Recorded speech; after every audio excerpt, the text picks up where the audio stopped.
Pada pembelajaran sebelumnya, kita telah membahas tentang organ-organ penyusun sistem peredaran darah dan proses peredaran darah.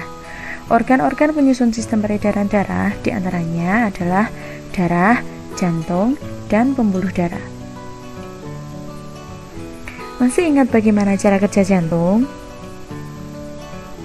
Saat serambi jantung mengembang, darah masuk ke serambi. Serambi menguncup, darah dari serambi masuk ke bilik.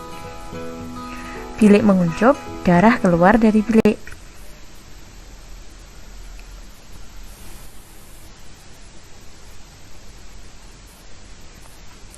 Gerakan mengembang dan menguncupnya jantung yang dikarenakan otot-otot jantung mengendor dan berkontraksi disebut denyut jantung.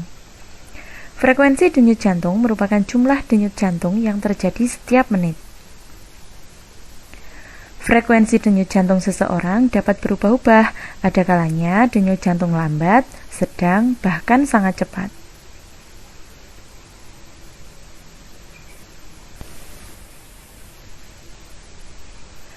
Denyut nadi adalah berapa kali arteri atau pembuluh darah bersih mengembang dan berkontraksi dalam 1 menit sebagai respons terhadap detak jantung.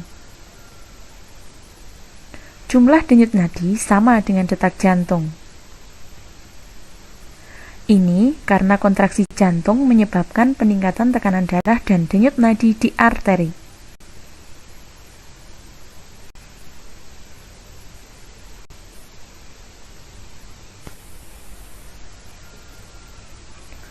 Faktor-faktor yang mempengaruhi frekuensi denyut jantung.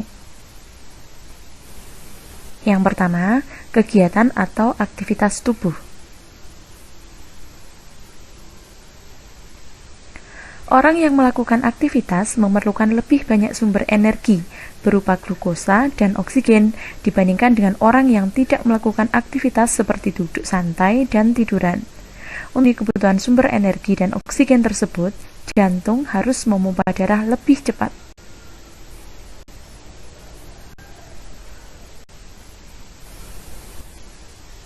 Faktor yang kedua adalah jenis kelamin.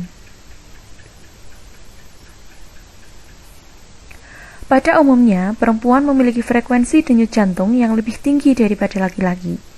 Pada kondisi normal, denyut jantung perempuan berkisar antara 72 sampai 80 denyutan per menit, dan denyut jantung laki-laki berkisar antara 64 sampai 72 denyutan per menit.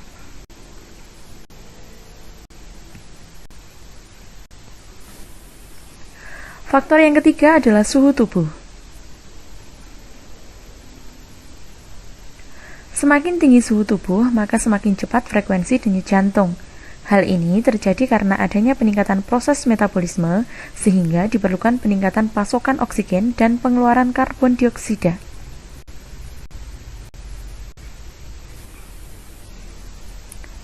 Faktor yang keempat adalah umur.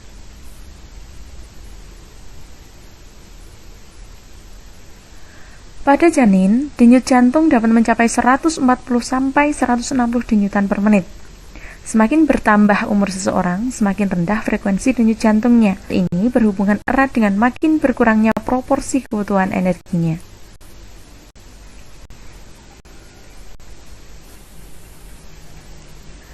Komposisi ion.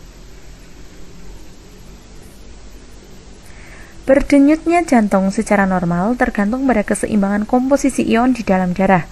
Ketidakseimbangan ion dapat menyebabkan bahaya bagi jantung.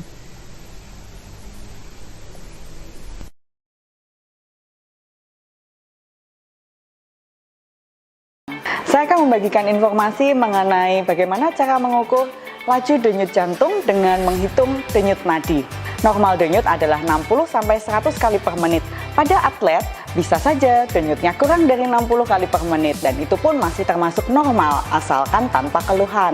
Ada beberapa tempat untuk mengukur denyut nadi. Yang pertama yang saya akan bahas hari ini adalah untuk mengukur denyut nadi radialis. Berikut adalah cara untuk mengukur denyut radialis. Cara mengukur denyut arteri radialis adalah dengan telapak tangan kita dibuka, habis itu kita susurin mengikuti ibu jari. Setelah itu sampai di pergelangan tangan dengan menggunakan ketiga jari kita. sampai dirasakan ada yang berdenyut dan ibu jari kita menyangga tangan kita di bagian bawah. Setelah kita merasakan ada yang berdenyut, kita hitung denyutannya itu selama 1 menit.